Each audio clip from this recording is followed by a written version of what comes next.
¿Qué tal, colegas? Muy buenas noches. Mi nombre es Rodrigo Dávalos. Soy médico residente de cirugía plástica del Hospital Carrión. El día de hoy tengo el agrado de presentarles lo que es el tema de quemados. Primero que nada, una quemadura es una injuria térmica cuyo daño, su grado de severidad va a depender de la intensidad y tiempo de exposición hacia los diferentes tejidos del organismo, ¿no? Lo característico La de las quemaduras son las zonas de Jackson.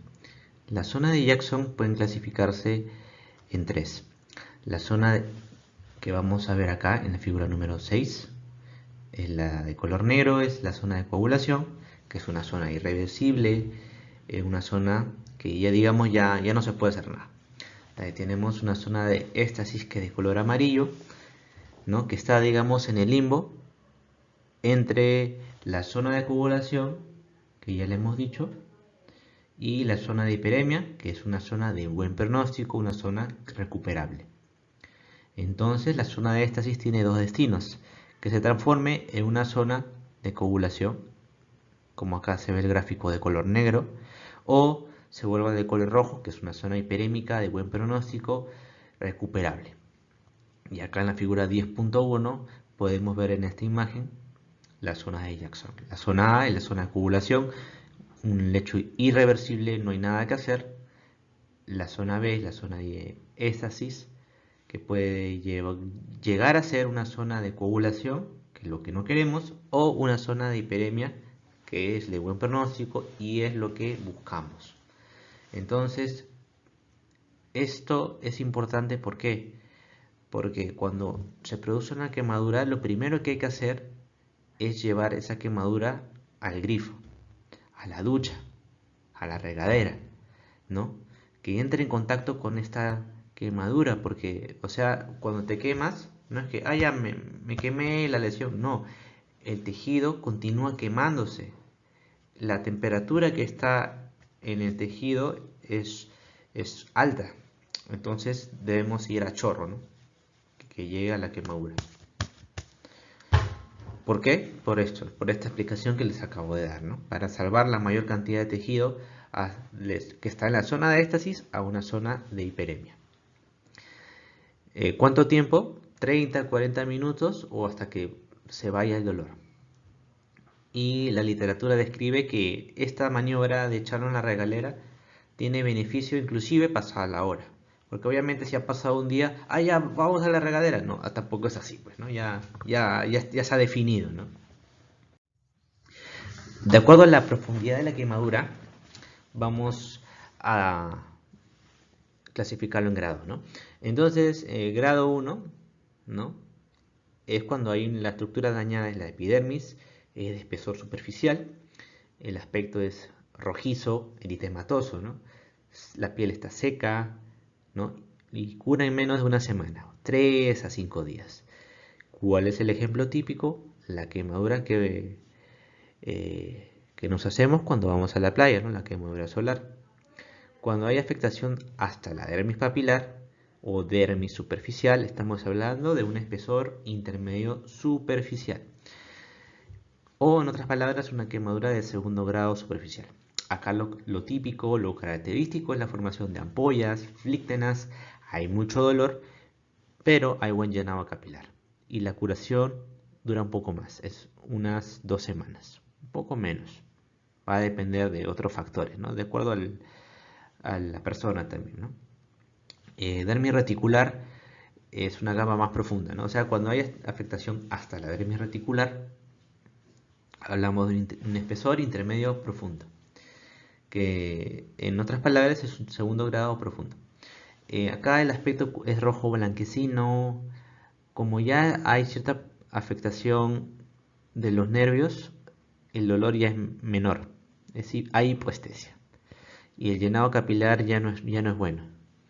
Acá cura en 3-4 semanas o inclusive puede profundizarse y llegar a una quemadura de tercer grado. En el caso de una quemadura de tercer grado ya se quemó toda la piel, ¿no? El tejido está carbonizado, color negro, escara, dura, inelástica, ¿no? Parece cuero. Ya no hay dolor porque se quemó todos los nervios. Y acá ya no va a curar de forma espontánea. Acá hay que tratarla sobre todo, acá en cirugía plástica, con injertos. El injerto es una porción de tejido, en este caso sobre todo es piel, que normalmente lo sacamos de otra parte del cuerpo para cubrir la quemadura. En otras literaturas nos hablan de quemaduras de cuarto grado, pero la verdad, en general, entre los plásticos, se habla hasta un tercer grado. Si hay una afectación más profunda, se ve el hueso, el músculo, igual tercer grado le decimos. Porque al final no va a cambiar la conducta. Se tiene que hacer un manejo quirúrgico, ¿no? Hay que cubrirlo esta lesión. De ahí tenemos para calcular la superficie corporal quemada, hay dos formas. Hay todavía más formas todavía, pero te voy a hablar de las dos más importantes. La regla de los 9 es muy importante porque es práctica, sencilla de memorizar, fácil de recordar, pero no es tan precisa. Pero sí es bien útil, está descrito. Entonces, ¿en qué consiste? Como dice acá la regla de los 9, divide esto del cuerpo en múltiplos de 9. Cuando sumas la cabeza y el cuello es 9%, tronco anterior 18%, tronco posterior 18%, cada extremidad superior 9%, la sumatoria de los dos nos da 18%, la extremidad inferior 18% por extremidad, si sumas los dos 36%, y tener en cuenta la afectación de ciertas áreas como el área genital 1%, el dorso o palma de la mano 1%, en el caso de si quieres dividir cabeza y cuello, cabeza 7%, cuello 2%, que suman 9, ¿no? La cara 3.5%. Pero nosotros en plástica estamos obligados a aprendernos esto, que es la tabla Landbrauer. Acá la tabla es más precisa porque acá ya la diferencia radica también es que vemos lo que es el factor del grupo etario. Porque mira, en el caso de un recién nacido, en el caso de un niño de menos de un año, si se quema la cabeza, la superficie corporal quemada resulta un 19%, casi el triple que un adulto, que es 7%. Por eso nosotros decimos que entre los más pequeñines sean, más cabezones son, ¿no? Y es por esto, ¿no? Por el detalle de la superficie corporal quemada, ¿no? Lo malo de esto es que no es fácil de aprender, o sea, con la práctica se te queda, ¿no? Pero para alguien que no ve esto diario es quizás un poco complicado, ¿no? Bueno, si tienes buena memoria, genial, pero la regla más práctica es la anterior, ¿no? Para los que no están en constante, bueno, entrenamiento, digamos, en este tipo de pacientes, ¿no? Y igualmente también es útil, ¿no? No es tan precisa como esta, pero sigue siendo útil. Tener en cuenta las quemaduras en zonas especiales como en la cara. ¿Por qué? Son especiales estas zonas por el factor estético y funcional, ¿no? En la cara, por ejemplo, bueno, es la cara, lo que, o sea, es estético, ¿no? O sea, la carta de presentación, ¿no? El cuello, porque si es una quemadura profunda y hay mala cicatrización y todo eso, puede haber cierta retracción. Entonces imagínate que el cuello se retraiga así, te impida levantarlo, ¿no? Es la misma lógica para las zonas como los codos, rodillas, ¿no? Porque zonas que están en constante movimiento. Imagínate una cicatriz retráctil que contraiga, ¿no? Imagina, el movimiento lo va a impedir, no se va a poder mover. Imagínate el codo, ¿no? Hueco popliteo, ¿por qué? Porque ahí está la vena, la arteria de nervio, ¿no? Imagínate, ¿no? Peligroso. Las manos, porque obviamente las manos, si hay una mala cicatrización, con más razón todavía no vamos a poder usar nuestras manos, los peor los pies, región inguinal. Y este cuadro es muy importante porque de acuerdo a donde califique nuestro paciente va a determinar la conducta que debemos seguir. Si referirlo al hospital o tratarlo de forma ambulatoria. Este cuadro, vale decir, considera las quemaduras de segundo grado para arriba. Porque ni modo que venga alguien con una quemadura solar que se fue a la playa y se quema todo el cuerpo, ya pucha, 80% de superficie corporal quemada y lo mandas, no, pues, ¿no? O sea, no es, el segundo para arriba. Entonces iniciamos. Una quemadura menor en el caso del adulto es una superficie corporal quemada menos del 10%. En el caso de los extremos de la vida, el niño, el anciano, menos del 5%. Y una quemadura de tercer grado menor al 2%.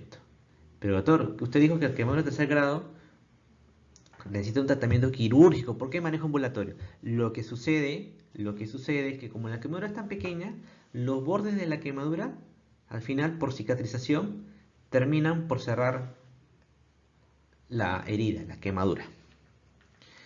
Entonces, ese es el manejo ambulatorio. El manejo ambulatorio básicamente es con cloruro de sodio, ¿no? Agua estéril, agua destilada, ¿no? O sea, un líquido estéril, ¿no? Nuestro triclosan, clorhexidina, ¿no? Otra literatura describe el jabón Johnson y Johnson, ¿no? Algo, o sea, la idea es que mantengamos la herida limpia para evitar infecciones y poco a poco va a ir curando, ¿no? También usamos frecuentemente la sulfadiacina de plata, ¿no? Que tiene actividad antimicrobiana, pero el problema de la sulfadiacina es que retrasa la cicatrización, ¿no? Entonces, cuando es una quemadura superficial, ¿no? O sea, podrías como que cuando tú ya veas que ya ha repitilizado, no se está curando, de cierta manera ya quitarlo, ¿no? Ya dejar de curarlo con eso por el tema del retraso de la cicatrización. Si es una quemadura moderada, en el caso de un adulto, la superficie corporal quemada es 10 a 20%, niño anciano 5 a 10%, tercer grado 2 a 5%. O en el caso de estos casos especiales, quemadura eléctrica de bajo voltaje, por ejemplo en el hogar se quema con el toma corriente, pero doctor, o sea, es que la quemadura eléctrica es algo engañosa, ¿no? Te puede quemar los tejidos de manera, o sea, no va de afuera hacia adentro, ¿no? Va de adentro hacia afuera, ¿no? Entonces, a veces hay quemaduras eléctricas que parecen superficiales, pero en realidad son profundas. Sospecha de injuria inhalatoria. Por ejemplo, si ocurrió una quemadura en un lugar cerrado, hay quemadura en las vibrisas, hay hollín en la región oral, está que comienza a toser, desatura el paciente. Quemadura circunferencial, porque tiene una quemadura circunferencial actúa como si fuera un torniquete, pues entonces la circulación disminuye y hay riesgo, ¿no?, de que se pierda la extremidad. Comorbilidades como por ejemplo diabetes, ¿no? Cosas que puedan alterar la correcta cicatrización de esta quemadura que al final es una herida, ¿no? Acá hay que referir a un hospital. En la quemadura mayor, en el caso de un adulto, es más del 20% de superficie corporal quemada, niño y anciano más del 10% y en el caso de tercer grado más del 5%. Acá también casos especiales, quemadura eléctrica de alto voltaje, quemadura química, quemadura en zonas especiales, como ya hablamos, cara, ojos, oreja, mano, pie, genital, articulaciones o injuria inhalatoria. Acá lo ideal es que vaya a una unidad de quemados. Pero acá en el centro de salud, puesto de salud, ¿qué hay que hacer? Lo más importante acá es, si es una quemadura menor, lo tratamos ahí. Moderada mayor, no te hagas problemas, refiérelo. Ahora, ¿qué pasa si es una quemadura que afecta a la superficie corporal en un porcentaje mayor al 20%? Estamos hablando de un gran quemado. Tenemos que estabilizarlo. ¿Cómo lo estabilizamos? A través de la fórmula de Parlan, que es lo que más usamos. Idealmente, el líquido, el cristaloide de elección era el lactato Ringer, pero lamentablemente no lo tenemos disponible en muchos establecimientos de salud, así que es válido usar el cloruro de sodio. La fórmula nos habla de 4 cc por kilogramo de peso por superficie corporal quemada. Lo he colocado en rojo para recordar que PARC tiene 4 letras y como es 4 ya, acá es digamos la parte memorística porque lo de kilogramo es fácil de recordar porque no es lo mismo alguien que pesa 20 que otro pesa 70, la superficie corporal no es lo mismo 20% que 80% igual, ¿no? De acá el cálculo, las primeras 8 horas hay que dar la mitad y las siguientes 16 la otra mitad. ¿Por qué? Porque la primera causa de muerte en las 72 horas, primeras 72 horas es el shock hipovolémico. Pasadas las 72 horas, shock séptico. ¿Y esto a qué se debe? Porque la quemadura en sí quema los tejidos, va destruyendo todo, pero también te mata a los microorganismos que están en la piel. Entonces, inicialmente es una quemadura es una lesión estéril. Entonces, inicialmente no se va a morir de infección, pero se va a morir de shock hipovolémico. Acá traigo un ejemplo de un caso de un paciente de 27 años, pesa 70, se quemó el 40% del cuerpo, con signos vitales relativamente estables, a excepción de la frecuencia cardíaca. Usamos acá la fórmula de Parlan, 4 cc por kilogramo de peso por superficie corporal quemada. Hacemos el reemplazo. Al final el cálculo nos sale 11.200. Las primeras 8 horas que hacemos, la mitad, 5.600. Y las siguientes 16 horas, la mitad también, 5.600. En fin, con esto hacemos bastante, ¿no? Sobre todo si llega al centro de salud, lo vamos a referir, le decimos a la enfermera, ¿no? Decimos que le ponga su vía y hacemos nuestro cálculo y mientras vamos hacia el hospital, no sé cuánto puede demorar el viaje, lo vamos hidratando, ¿no? Estamos evitando de que entre en shock hipovolémico. Entonces el manejo en general en una quemadura, cuando son quemaduras pequeñas, ¿no? Porque también es una quemadura grande, no vas a meterlo en la ducha porque lo puedes llevar a la hipotermia, ¿no? Ahí peor, ¿no? Es enfriarlo, ¿no? Controlar el dolor. Se recomienda lo que es la vacuna antitetánica según la norma de vacunación. Profilaxis antibiótica, no, porque inicialmente la quemadura es estéril. Si ves signo de infección, ya es otra cosa, ¿no? Por eso que hay que estar viendo constantemente cómo va yendo la herida de nuestro paciente, ¿no? En el caso de que sea un gran quemado, o sea, corra la vida del paciente esté en riesgo, hay que tener en cuenta como si fuera un politraumatizado, el ABCDF, con una pequeña excepción, que acá hay una mayor importancia a lo que es la resultación con fluidos, ¿no? De ahí obviamente la vía aérea es base, ¿no?